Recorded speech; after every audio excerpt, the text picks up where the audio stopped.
What's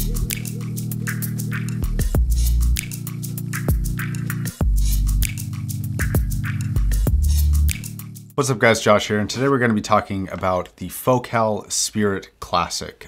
Closed back pair of headphones coming out of a pretty prominent audiophile company called Focal. Now, before we get started in this review, I want to send a very special thank you to the individual who sent this in for review, Israel. You rock, you kick ass, as well as all the other patrons who help support this channel. And you will also find links to this as well as all the other products that we talk about in this review. They are affiliate links, they do help support my channel, but please do not feel obligated to use them. So I'm going to keep this review pretty short and simple, and I guess we'll go ahead and start with the build, which is the first of the issues. One, it's a plastic build, and it doesn't really fold up. Like that's as much as it folds up. Now they don't really flex a whole lot, they kind of just flex here. They're a half on-ear design. Like I've got smaller sized ears, and for me, the ear pads on here are just barely kind of on the outside of my ears. So if you have larger sized ears, this is definitely going to feel more like on ear. They're not super comfortable, they're a little bit heavy. Now if you click that Amazon link and you go and look at the reviews of these, you'll see a ton of pictures where the hinge mechanism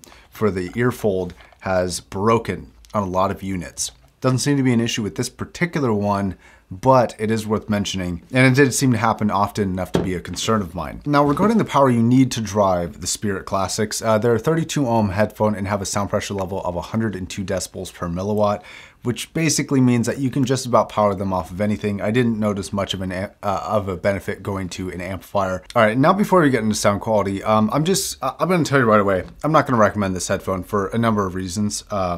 Most of which don't really actually have to do with sound quality. It's more just the price and where it's priced at, and I think that's a big problem. But if you do like the sound quality of this and what I described, I'm going to immediately push you over to what I consider to be a superior headphone in a number of categories. And that headphone is the One More Triple Driver. And there's a couple of key reasons why. One, it maintains a similar sound signature to the Focal Spirits, but in my opinion, it actually sounds a little bit better. Mostly due to the clarity of the treble response and the sound staging and the imaging representation. I think is superior on the One Mores. I think the bass is also a little bit better, and the vocal presentation is a little bit more forward than on the Spirits. Now on top of that, as you can see, the One Mores fold up to a more compact degree and they're a lot more mobile. They're more comfortable. They are built with metal as opposed to the plastic of the Spirits. And on top of that, they're $130 less. Okay, so let's put this aside and we'll come back to it in the conclusion here. So what does the Focal actually sound like? Well, it's kind of your typical V-shaped closed back headphone, just generic sound. Like if you go and try a headphone at Best Buy, you know, on the display, or at Target on the display, it's probably gonna sound like this. And I don't mean that to insult Focal or insult people who like that, because if you like it, there's no problem with that. And it's not inherently a bad thing of the sound signature that this has. It just doesn't really do anything in a spectacular way. And for $330, you really have to, start competing with some of the other really great headphones in that category. So the treble response is present without being sibilant or harsh, and I commend them for not being too much nor too little in the treble department, although it's not really, very filled out in the upper air frequencies. But not a lot of closed back headphones really are. And to be fair, it does have pretty crisp and clean performance when it comes to percussion instruments and string plucking. Those types of noises are very snappy and concise. Now the mid-range takes a little bit of a dip in the upper mid-range and starts to fill out as you go lower and lower towards the bass frequencies. So male vocals are relatively forward and thick, whereas female vocals tend to kind of get a little bit further away. Now the body of the vocal performance and the mid-range performance is relatively broad, and it seems that the higher in frequency a particular instrument or sound was, the imaging got a little bit more finite. So it doesn't really have great singer separation or instrumental separation for that matter. But the plucking and those tight notes are very concise and very well placed. But we'll talk more about imaging and sound staging in a second. Now, bass response is actually pretty commendable on this thing. It's tight, it's punchy, but it's not overly bloated or too loose. And it's pretty tightly woven with the rest of the music. Doesn't feel too far separated, nor too dry. So I do commend it for the bass response. It's fairly good. Now, imaging and soundstage, imaging and separation gets better the higher you go in frequency.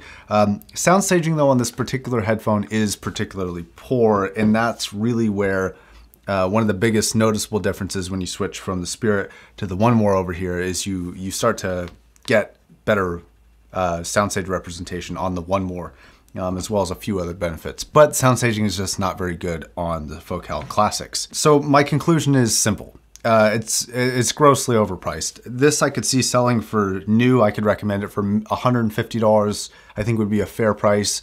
Maybe $200. You know, I know it's coming from a very high-end company, and they tend to get a little bit less flack when they have a $300 headphone instead of an $800 headphone, for example. But the simple fact is that I just don't believe that it competes with other $300 headphones that are closed, specifically the Modhouse Argon, link below, and the M1060C, link below, which this 1060C you can make open, and it's a fantastic headphone. Review down below for both the closed and the open versions of that. So at that $330-ish price tag, there are just far superior options to this one.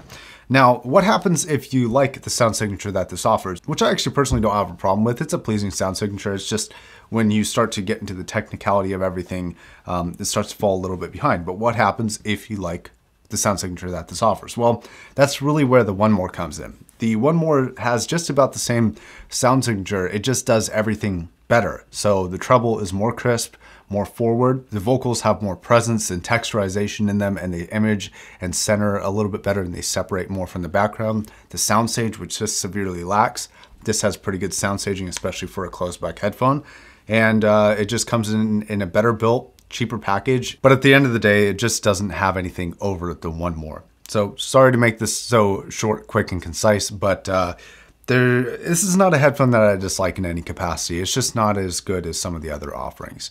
So I think that's going to wrap it up, guys. Thank you very much for watching. Check out all the affiliate links, the Patreon links down below if you do feel like supporting my channel. If you could like the video, leave a comment. It does help me with the YouTube algorithm, and I would appreciate it. All right, guys. Until the next video, my name is Josh, signing off.